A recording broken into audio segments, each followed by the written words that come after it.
প্রিয় শিক্ষার্থীরা কেমন আছেন আপনারা? আপনাদের আজকে একটু লেটে আমরা ভিডিওটা দিচ্ছি, মানে আজকে বেশ 2-3 দিন লেট হয়ে গেলো, তার জন্য দুঃখিত। আচ্ছা, যাই হোক, আপনাদেরকে আমরা ক্যাপিটাল বাজেটিংয়ের কিছু সূত্র দিয়েছিলাম, আশা করি সূত্রগুলো আপনারা খাতায় তুলেছেন, ঠিক আছে? তো আজকে আমরা অঙ্কগুলো শুরু করব।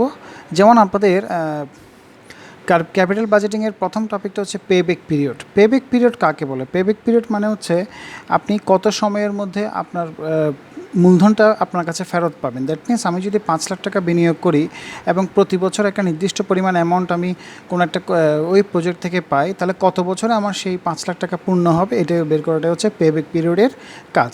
সাপোজ ধরেন আপনি একটা একটা মূলধন বিনিয়োগ করেছেন 5 লাখ টাকা দিয়ে, ঠিক আছে? 5 লাখ টাকা 5 বছরের জন্য। এখন আপনার পেব্যাক পিরিয়ডের অ্যান্সারটা এসছে 3.9 ইয়ার্স। তার মানে কি 3 বছর 9 মাসের মধ্যে আপনার টাকাটা আপনার কাছে রিটার্ন আসবে, ঠিক আছে? বাকি যে টাকাটা পাবেন আপনি 1 বছর 1 মাসের টাকা, এটা হচ্ছে আপনার জন্য বোনাস বা এটা আপনার জন্য অতিরিক্ত টাকা, ঠিক আছে? এটা হচ্ছে আপনার পেব্যাক পিরিয়ড। আচ্ছা, পেব্যাক পিরিয়ডের প্রথম অঙ্কটা হচ্ছে cost of A machine is টাকা 5 লাখ, ফলোয়িং ডাটা আর অ্যাভেলেবল, ঠিক আছে? এখানে দেখেন ইয়ার দেওয়া আছে, ক্যাশ ফ্লো দেওয়া আছে, কিন্তু সব প্রত্যেকটা বছরের ক্যাশ ফ্লো কিন্তু সেম 2,10,000 টাকা। যদি সেম ক্যাশ ফ্লো হয় তাহলে আপনাকে কিন্তু কোনো ওয়ার্কিংস করতে হবে না, কোনো ট্যাবল করতে হবে না, আপনি যে সূত্রটা প্রয়োগ করবেন সেক্ষেত্রে সূত্রটা কি? PVP equal to net cash outlay divided by, বা এনসিও বলা হয় এটাকে, divided by annual CFAT. CFAT মানে হচ্ছে ক্যাশ ফ্লো আফটার ট্যাক্স। যে ক্যাশ ফ্লোটা আমার দেওয়া আছে এটাকে বলা হচ্ছে সিএফএটি, ঠিক আছে? তো আমরা যেটা করব, প্রথমে নেট ক্যাশ আউটফ্লো কত, মানে এনসিও। এনসিও হচ্ছে আমার উপরে লেখা আছে, দেখেন, কস্ট অফ এ মেশিন, ঠিক আছে? 5 লাখ টাকা, এটা হচ্ছে আমার এনসিও 5 লাখ। আর তার নিচে বসবে অ্যানুয়াল সিএফএটি 2,10,000। তাহলে 5 লাখকে 2,10,000 দিয়ে ভাগ করলে 2.38 ইয়ার্স। তার মানে আপনার 5 বছরের টাকাটা 2.38 বছরের মধ্যে আপনার কাছে রিটার্ন আসবে, ঠিক আছে? এটা হচ্ছে আপনাদের একটা অঙ্ক। এটা খুব ইজি অঙ্ক, অর্থাৎ এটা আমরা দেখালাম। যদি অঙ্কের মধ্যে সেম ক্যাশ ফ্লো থাকে তখন আপনি অঙ্কটা এভাবে করবেন, তবে এই ধরনের সেম ক্যাশ ফ্লোর অঙ্ক পরীক্ষায় আসার সম্ভাবনা একটু কম। এবার আসেন number 2। Bahar and company limited is considering to buy a machine, it will cost টাকা 80,000। এই যে 80,000 লিখলো, এটা হচ্ছে আপনার NCO. Its economic life is 5 years, having a salvage value. Salvage value হচ্ছে মানে কি? সেলভেজ ভ্যালু মানে হচ্ছে আমাদের ভগ্নাবশেষ মূল্যকে বোঝানো হয়, ঠিক আছে? 2,000 at the end. It will cash flow after tax. After tax দিয়ে দিয়েছে। আফটার ট্যাক্স দিয়ে দিলে সাধারণত সিএফএটি বলে এটাকে। আফটার ট্যাক্স হলে সিএফএটি, বিফোর ট্যাক্স হলে সিএফবিটি বলবে, ঠিক আছে? তো আমাদেরকে এখানে ইয়ার দিয়েছে, সিএফএটি দিয়েছে, কিন্তু এখানে সিএফএটিগুলো দেখেন, এগুলো কিন্তু আপনার সেম না, মানে অন্যান্য অঙ্কে, ওই আগের অঙ্কে যেরকম সবগুলো একই ছিল, এখানে কিন্তু সেভাবে ওরা একই নেই। তাহলে একই যখন নেই, তাহলে আমাদেরকে কী করতে হবে এখন? একই যখন নেই, আমাদেরকে এখন একই করার জন্য মানে এগুলোকে আমাকে একটা আলাদা করে চার্ট করতে হবে। চার্টটাকে বলা হচ্ছে সিসিএফএটি। ইয়ার, সিএফএটি, সিসিএফএটি। কোনো অঙ্কে যদি সিএফএটি না থাকে, সিএফবিটি থাকে, তখন কিন্তু আপনাকে সিএফএটির জন্য আলাদা করে ঘর করতে হবে, নিচের অঙ্কে আছে, ঠিক আছে? তো আমরা 2 নম্বর অঙ্কের মধ্যে সিএফএটি দেওয়া আছে, তাই আমরা ঘরটা করলাম ইয়ার, সিএফএটি, সিসিএফএটি। তাহলে ইয়ারটা বসালাম, ইয়ারগুলো বসালাম আমরা, সিএফএটিগুলো দেখে দেখে বসালাম। আর সিসিএফএটি মানে হচ্ছে এটার ক্রমযোজন, মানে 22,000, 22,000 সাথে 25,000 যোগ করলে 47,000, 47,000 সাথে 30 যোগ করলে 77,000, 77,000 সাথে 34 যোগ করলে 1,11,000। মানে আমরা স্ট্যাটিস্টিক্সের মধ্যে যখন আমরা সিএফ করতাম, এটা ঠিক সেরকম, মানে সিএফএটির টাকাগুলোকে যোগ করে করে আপনি সিসিএফএটি পাবেন। তবে অঙ্কের মধ্যে একটা মনে রাখবেন, যেহেতু সেলভেজ ভ্যালু দেওয়া আছে আলাদা করে 2,000 টাকা, তাই সেলভেজ ভ্যালু টাকাটাকে আমরা সিএফএটির টাকায় যোগ করব। দেখেন আমি করেছি 5 দিয়ে এসবি লেগেছে। এসবি মানে কি? এমনি তো অ্যাকচুয়ালি আপনার কাছে সিএফএটি দেওয়া ছিল 5 বছরের টাকা, এখন নতুন করে আরও একটা 5 বছর আসবে, সেটা হচ্ছে কোনটা? ওই সেলভেজ ভ্যালুর টাকাটা। তাহলে কোনো অঙ্কে যদি সেলভেজ ভ্যালু থাকে তখন আপনি সূত্রটা, মানে এটা আলাদা করে এখানে অ্যাড করবেন, ঠিক আছে? এবার আসেন সূত্র হচ্ছে A plus NCO minus C divided by D. এখানে একটু মন দিয়ে শুনবেন। এ মানে হচ্ছে আপনার এনসিওর কাছাকাছি সিসিএফএটি কোনটা? এনসিও মানে কত? এখানে 80,000। 80,000 টাকার কাছাকাছি সিএফএটি কত? কাছাকাছি বলতে বোঝায় 80,000 ক্রস করতে পারবে না, 80,000-এর আগেরটা। আগে কত আছে? 77,000। তাহলে এটা হচ্ছে আপনার সি এর মান, ঠিক আছে?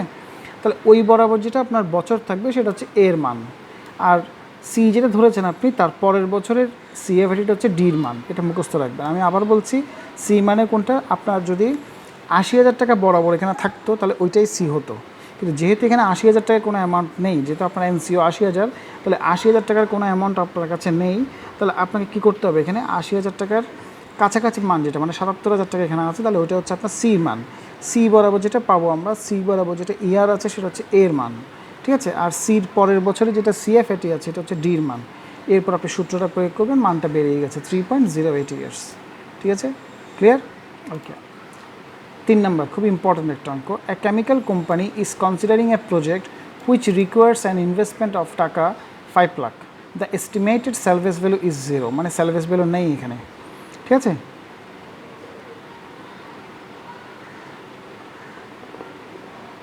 স্যালভেজ ভ্যালু নেই, ঠিক আছে। দ্য ট্যাক্স রেট দেওয়া আছে 50%, the company uses straight line depreciation and the proposed project has cash flow before tax মানে সিএফবিটি দেওয়া আছে। আমি আবার বলছি, একটু মন দিয়ে শুনেন, সিএফবিটি থাকলে আপনাকে কিন্তু চার্ট করে এটা সিএফএটি আনতে হবে, আর যদি সিসিএফএটি করতে হবে কিনা এটা দেখতে হবে। এখানে লেখা আছে দেখেন, in this math we are given CFBT, so we need to convert this CFBT into CFAT, so the chart will be as follows. মানে চার্টটা কীভাবে হবে সেটা আমরা দেখাচ্ছি আপনাদেরকে। দেখেন কী কী বের করতে বলেছে, pay back period, average rate of return মানে ARR, internal rate of return মানে IRR, নেট প্রেজেন্ট ভ্যালু বের করতে বলেছে। তো IRR করতে গেলে মনে রাখবেন সবসময় আলাদা একটা ঘর করতে হয়, IRR কিন্তু নর্মালগুলোর সাথে করা যাবে না। সেজন্য আমরা যেটা করব, requirement number A, B, D একসাথে করব, আর C নাম্বার রিকোয়ারমেন্ট আমরা আলাদা করে করব। এখন দেখেন আমরা কীভাবে করছি এটা, ঠিক আছে। প্রথমে দেখেন চার্টটা কীরকম হবে, ইয়ার, সিএফবিটি, ডেপ্রিসিয়েশন, ইবিটি, এটা মুখস্থ রাখবেন। মানে যে যখনই আপনার অঙ্কের মধ্যে সিএফবিটি দেওয়া থাকবে আপনাকে সিএফএটি পর্যন্ত করতে হবে, মানে এই 7টা ঘর কনফার্ম করতে হবে। যদি অঙ্কে পেব্যাক পিরিয়ড চাই তখন আপনি সিসিএফএটিটা করবেন, আদারওয়াইজ সিসিএফএটি করার দরকার নেই। আর পিভি ফ্যাক্টর পিভিটা করেছি আমরা কার জন্য, পিভি ফ্যাক্টর পিভিটা করেছি আমরা এনপিভির জন্য, মানে এখানে আমাদের ডি নাম্বার রিকোয়ারমেন্টের জন্য, আদারওয়াইজ এটা দরকার ছিল না, ঠিক আছে। এটা আমরা করেছি কি জন্য, আমাদের ডি নাম্বার রিকোয়ারমেন্ট। এটা চাইলে আলাদা করে করা যায় কিন্তু আবার লেংদি হয়ে যায়, একসাথে করে ফেললেই হয়ে যাবে। তো ঘরটা কীরকম, year, CFBT, depreciation, EBT, tax, EAT, CFAT, CCFAT, PV factor, PV. ফার্স্টে যেটা হবে, ইয়ারগুলো লিখবেন, সিএফবিটিগুলো লিখবেন, ঠিক আছে। ডেপ্রিসিয়েশন বের করবেন, কীভাবে বের করেছে দেখেন, এখানে লেখা আছে cost minus service value divided by number of year, 5 lakh minus 0 divided by 5, তাহলে কত টাকা, 1 লাখ, ক্লিয়ার। তাহলে এখানে 1 লাখ টাকা আমরা ডেপ্রিসিয়েশন পেয়েছি। সিএফবিটিগুলো দেখে দেখে লিখবেন, ডেপ্রিসিয়েশন প্রতি বছর সেম থাকবে, তাই সব বছর আমরা 1 লাখ করে বসিয়েছি।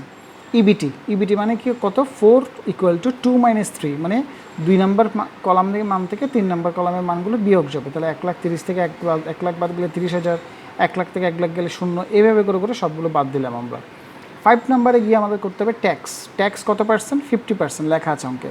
ট্যাক্স কার উপর ধরতে হবে সবসময়, ইবিটির উপর। ইবিটি কত আছে, 30,000, 50%, 50 এখানে 50%, এখানে 50%, এখানে 50%, এইভাবে করে আমরা ইএটি পাবো। ইএটি কীভাবে পাবো, ইএটি = 6 = 4 - 5, 4 থেকে 5 বাদ দিয়ে, ঠিক আছে। এভাবে আমরা ইএটিটা পেয়েছি। এবার সিএফএটির সূত্র কি, 3 + 6, মানে 3 নম্বর কলামের মানের সাথে 6 নম্বর কলামের মানগুলো যোগ করলে আমরা সিএফএটি পাচ্ছি। একইভাবে সিসিএফএটিও আগে যেটা বের করেছে, সিসিএফএটি কেন লাগবে এখানে, যেহেতু এই অঙ্কের মধ্যে আপনার পেব্যাক পিরিয়ড আছে, সেজন্য আমাদের সিসিএফএটিটা লাগবে, ঠিক আছে। আর ঠিক আছে, পিভি ফ্যাক্টর 15%, এটা কোথায় পাবেন আপনারা, এটা দুইভাবে করা যায়। এটা একভাবে করা যাবে, সেটা হচ্ছে কীভাবে, আমি আপনাদেরকে খাতায় করে একটা ছবি তুলে পাঠাবো, আর অথবা আপনাদের ফিন্যান্স বইয়ে বা ম্যানেজমেন্ট অ্যাকাউন্টিং বইয়ে দেখবেন, বইয়ের পেছনে কিছু চার্ট দেওয়া আছে, ওখানের মধ্যে আপনি ট্যাবল সিতে গিয়ে, আমি আবার বলছি ট্যাবল সিতে গিয়ে 15%-এর প্রতি বছরের মানগুলো 1, 2, 3, 4 করে দেওয়া আছে, দেখে দেখে আপনার যত বছর লাগবে তত বছর পর্যন্ত বসাবেন। এখানে 5 বছর আছে, তাই 1, 2, 3, 4, 5 বছরের মানগুলো বসাবেন, ঠিক আছে। আমি আবার বলছি ট্যাবল সি থেকে 15%-এর মান।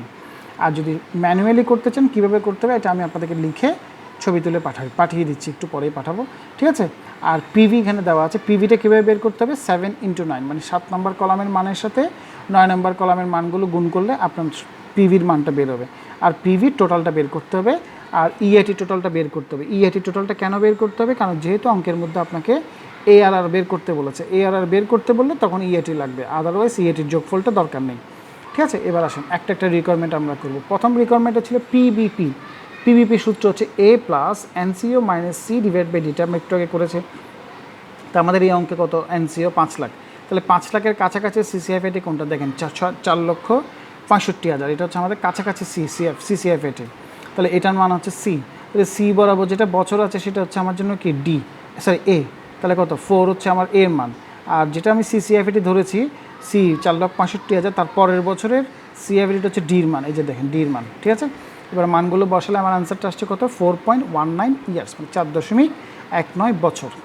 Okay fine. এবার আসেন ARR কীভাবে করবেন। অ্যাভারেজ রেট অফ রিটার্নকে আমরা ARR বলি। অনেককে দেখবেন এটাকে অ্যাকাউন্টিং রেট অফ রিটার্নও বলে। Accounting rate of return, original rate of return, তারপরে ARR, এগুলো সব একই শব্দ, ঠিক আছে। আসেন ARR কীভাবে বের করতে হবে। অ্যাভারেজ ইএটিকে অ্যাভারেজ এনসিও দিয়ে ভাগ, কী বলছি, অ্যাভারেজ ইএটিকে অ্যাভারেজ এনসিও দিয়ে ভাগ করতে হবে। অ্যাভারেজ ইএটি আমরা কীভাবে বের করব, টোটাল ইএটিকে নাম্বার অফ ইয়ার দিয়ে ভাগ করতে হবে। টোটাল ইএটিকে নাম্বার অফ ইয়ার দিয়ে ভাগ করতে হবে। টোটাল ইএটি কত আসছে আমাদের 1,45,000, আর নাম্বার অফ ইয়ার হচ্ছে 5, তাহলে 1,45,000কে 5 দিয়ে ভাগ করলে 29,000 টাকা, ঠিক আছে। অ্যাভারেজ এনসিও সূত্র কি, ওয়ার্কিং ক্যাপিটাল, WC মানে হচ্ছে working capital plus salvage value plus NCO minus salvage value divided by 2। তাহলে আমার অঙ্কের মধ্যে কোনো ওয়ার্কিং ক্যাপিটাল নাই, এটা অঙ্কে থাকলে অবশ্যই উল্লেখ থাকবে 0, স্যালভেজ ভ্যালুও নাই 0, এনসিও 5 লাখ, এসবি মানে স্যালভেজ ভ্যালু নাই 0, আর 2 দিয়ে ভাগ করতে, তাহলে কত আসছে 2.5 লাখ টাকা। তাহলে 29,000কে আমরা 2.5 লাখ টাকা দিয়ে ভাগ করলে আমার আনসারটা আসবে কত 11.6%, ঠিক আছে। এরপর আসেন রিকোয়ারমেন্ট নাম্বার ডি। আমরা বলেছিলাম ABD আমরা একসাথে করব, সিটা আলাদা। নেট প্রেজেন্ট ভ্যালু এনপিভি সমান, সূত্র হচ্ছে টোটাল প্রেজেন্ট ভ্যালু বা TPV minus NC. Total present value পুরো শব্দটা লেখার দরকার নেই, এটা আমি আপনাদের বোঝার সুবিধার জন্য লিখেছি। টিপিভি মাইনাস এনসিও লিখলেই চলবে। তো এখানে টিপিভি মানে কোনটা, এখানে যেটা আমরা টোটাল পেয়েছি 4,18,732 যেটা পেয়েছে এটা হচ্ছে টিপিভি, টোটাল প্রেজেন্ট ভ্যালু, ঠিক আছে। ওটা থেকে মাইনাস এনসিও কত 5 লাখ, বিয়োগ করলে মাইনাসের ফিগার আসছে। এটা মাইনাস ফিগার আসতেই পারে, এটা ভাবার টেনশন করার কিছু নেই, কারণ এনপিভির মান পজিটিভও আসতে পারে নেগেটিভও আসতে পারে। তাহলে আমাদের কত আসে 81,268 টাকা, ঠিক আছে। Okay fine. এবার আসেন ইন্টারনাল রেট অফ রিটার্ন। মনে রাখবেন IRR খুব ইম্পর্ট্যান্ট একটা টপিক এটা।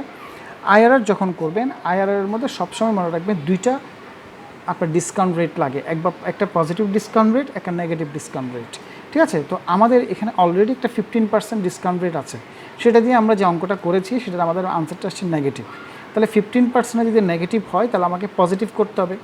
মনে রাখবেন যদি নেগেটিভ আনসার আসে পজিটিভ করতে গেলে কমিয়ে দিতে হবে, মানে যত পার্সেন্টের নেগেটিভ আসবে তার চেয়ে মিনিমাম 10 কমাতে হবে, মিনিমাম 10, 8 থেকে 10 পার্থক্য থাকতে হবে, ঠিক আছে। আমি আবার বলছি, যদি যে পার্সেন্ট ধরে আপনার নেগেটিভ আসবে পজিটিভ করতে গেলে আপনাকে মিনিমাম সেই পার্সেন্টেজ থেকে 8 অথবা 10 পরিমাণ কমাতে হবে। যেমন এখানে 15% ধরে আমার নেগেটিভ আসছিল ডি নাম্বার রিকোয়ারমেন্টে এনপিভি, দেখেন এনপিভি এখানে ডি নাম্বার রিকোয়ারমেন্টে আমাদের নেগেটিভ আসছে কত পার্সেন্টে, 15% ধরে যদি নেগেটিভ আসে তাহলে পজিটিভ করতে গেলে আমাকে মিনিমাম 10%, তাহলে 5% ধরতে হবে পজিটিভ করার জন্য। আমি কথাটা ক্লিয়ার করতে হবে, দুইটা পজিটিভ বা দুইটা নেগেটিভ দিয়ে কখনো IRR করা যাবে না, ঠিক আছে।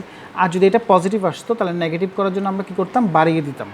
ধরেন 15% পজিটিভ আসছে, কিন্তু আমাকে একটা নেগেটিভ লাগবে এখন, তাহলে সেক্ষেত্রে আমরা 25% ধরে অঙ্কটা করতাম, ঠিক আছে। এখন তো আমাদের 15% নেগেটিভ আসছে, তাই আমরা 10% কমিয়ে 5% ধরে করছি অঙ্কটা, ঠিক আছে। দেখেন ঘরটা কীরকম হবে, ইয়ার, CFAT, পিভি ফ্যাক্টর 15%, এগুলো আগে যেটা করেছি এগুলো দেখে দেখে বসালাম আমরা এখানে, ঠিক আছে। ওই 5%টা নতুন করে বের, এটাও সেম, টেবল সিতে গেলে 5% বরাবর যে মানগুলো আছে এগুলো আপনারা বসিয়ে দেবেন। হাতে কলমে কীভাবে করতে এটা আমি দেখিয়ে দেবো, ঠিক আছে। আর পিভিটা বের করবেন। এখানে এসে দেখেন টিপিভি কত 4,18,000 যোগফলটা মাইনাস এনসিও, তাহলে এনপিভি একটা নেগেটিভ আসে, এটা আমরা জানতাম। আর এখানে দেখেন একটা টিপিভি কত আসছে 5,52,000, আর আপনার এনসিও আছে 5 লাখ, বিয়োগ করলে 52,058 টাকা, দেখবেন সেটা পজিটিভ এসছে। তাহলে একটা পজিটিভ একটা নেগেটিভ আমরা পেয়ে গেলাম। এবার সূত্র বলছে A plus C divided by C minus D into B minus এ।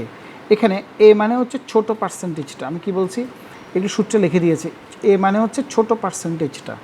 ছোটো পার্সেন্টেজ কত এখানে, একটা 5%, একটা 15%, তাহলে ছোটো কোনটা 5%, তাহলে 5% এখানে বসবে। সি মানে হচ্ছে 5%-এ যেটা এনপিভি আসছে সেটা, তাহলে 52,058 বসছে। আর ডি মানে হচ্ছে 15%, মানে আপনার হাই ডিসকাউন্ট রেটের যেটা নেগেটিভ যেটা এনপিভি আসবে সেটা বসবে ডির জায়গায়, ঠিক আছে। এবারে 15% মাইনাস 5%, ক্যালকুলেশনটা কীভাবে করবেন দেখেন। প্রথমে নিচে 52,058 মাইনাস, আবার একটা হচ্ছে সূত্রের মাইনাস, আবার এনপিভিটা অ্যাকচুয়ালি মাইনাস আসছে, তাহলে মাইনাস মাইনাসে প্লাস, তাহলে 52,058 সাথে 81,268 যোগ করবেন, যোগ করে 52,058কে ওই যোগফলটা দিয়ে ভাগ করবেন, তার সাথে 15% থেকে 5% গেলে কত 10% হিসাব করবেন না, করবেন 15 থেকে 5 গেলে 10, তাহলে ওই ভাগফলের সাথে 10টা গুণ করবেন, তার সাথে এদিকে 5% আছে এটা যোগ করবেন, লিখবেন 5%, কিন্তু করার সময় শুধু 5 যোগ করবেন, ঠিক আছে? তাহলে আনসারটা কত আসছে? 8.96। এটাই আনসারটা অনেক সময় একটু ভ্যারি করতে পারে। ধরেন আপনার বইয়ে আনসার আছে 8.6 টু আপনার 8.9 আসতে পারে। কেন? কারণ ওরা হয়তো এটা 5% না ধরে 8% ধরে করেছে, আর কেউ হয়তো এটা 7% ধরতে পারে, কিন্তু আমরা অ্যাভারেজ 10% ধরে করেছি, আমাদের সিনে এটা আনসারটা এরকম আসতে পারে, ঠিক আছে? তো এভাবে আপনারা অঙ্কটা করবেন। এই 3টা অঙ্ক আমি আপনাদেরকে দেখালাম, এবং 2টা অঙ্ক আমি হোমওয়ার্ক দিয়েছি 1 আর 2। এই 2টা অঙ্ক সেম ক্যাটাগরির অঙ্ক। এই অঙ্কগুলো আপনারা বাসায় করবেন, একদম একই রকমের অঙ্ক বাসায় করবেন। যদি কোনো সমস্যা থাকে গ্রুপে আমাকে ইনফর্ম করবেন, ঠিক আছে? তো আপনাদের ক্লাস আজকে এ পর্যন্ত। ভালো থাকবেন সবাই, সুস্থ থাকবেন। আর এটার আমি পিডিএফ ফাইল করেছি, পিডিএফ ফাইলটা আমি আপনাদেরকে পোস্ট করে দিচ্ছি গ্রুপে, আপনারা পিডিএফ ফাইলে ডাউনলোড করে নেবেন। আর কম্পিউটার থাকলে অবশ্যই ভালো, কম্পিউটারের ল্যাপটপ বা কম্পিউটারের মাধ্যমে যদি অঙ্কগুলো করান আরও সুবিধা হবে করতে, ঠিক আছে?